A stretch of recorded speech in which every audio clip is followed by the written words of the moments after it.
All right, so we know trading difficult, especially when trying to find a new strategy that would work consistently. So in this video, we're going to show you a strategy that I use on the Plexbot, which you see performance for over time. And I'll show you how I got trades like these two trades that I took in February so far. So there we go.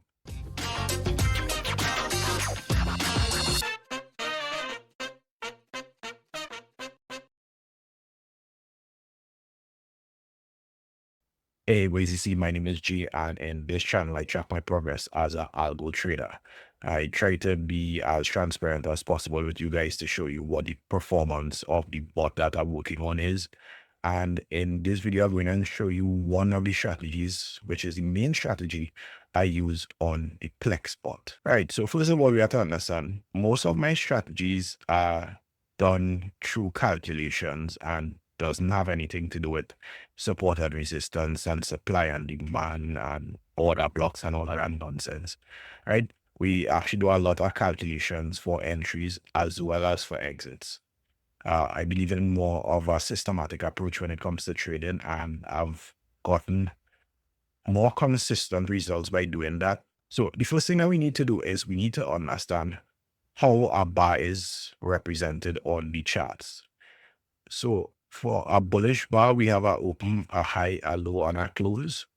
And then for a bearish bar, we have a open, high, low, close, even though the open and the close would be in different locations. For our particular strategy, what we need to do is use this information to perform a calculation. We take the close and we minus the low, and then we divide that by the high minus the low. So it's a pretty simple calculation. And the trading rules for the entries are simple. We have 3 rules for the entries. So the first thing we look for is a bearish candle, right? Once we have the bearish candle, we look for price to be above the 40 exponential moving average. Now, it isn't necessary to be above the 40 exponential moving average, but it's a way to filter some of the bad trades.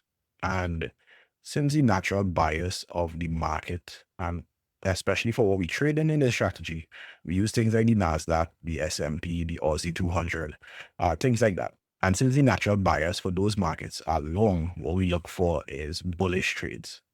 So I use the 40 just as a filter to make sure that in an uptrend and the market isn't pulling back. If the market is pulling back, I would just sit out and wait until the market decides to rally again.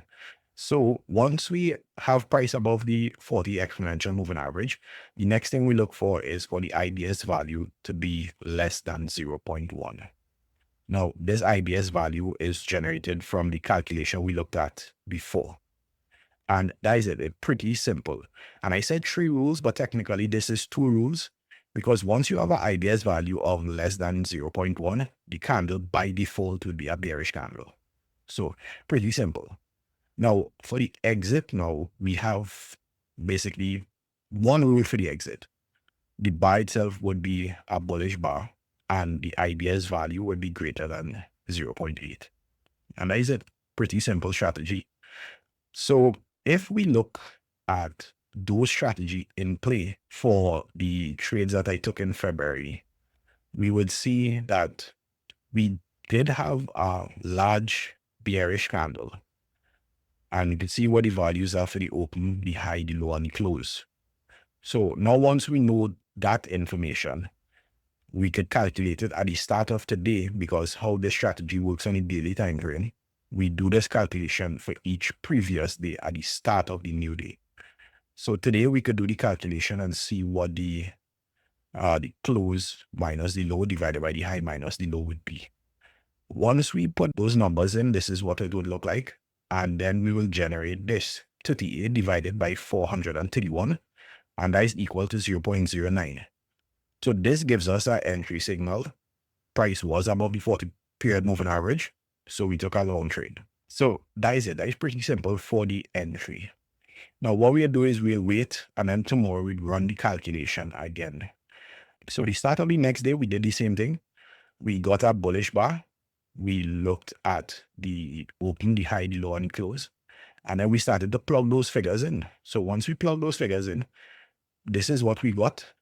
and it worked out to be 576 divided by 599.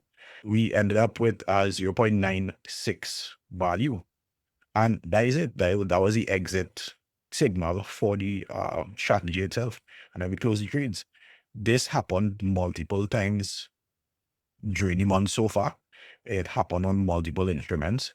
Now, the only thing that would vary is because each symbol trades differently. There's a slight variation in the value that we look for. And that is just because of the nature of the market.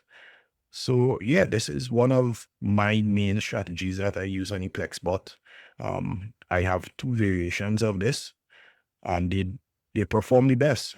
So if you have any questions about it, leave a comment below, or you could hit me up on Discord, which would be the first link in the description. I will try to do some more videos with different strategies I use on the PlexBot, and yeah, don't forget to like, comment, and subscribe, and I will see you guys in the next video. Peace.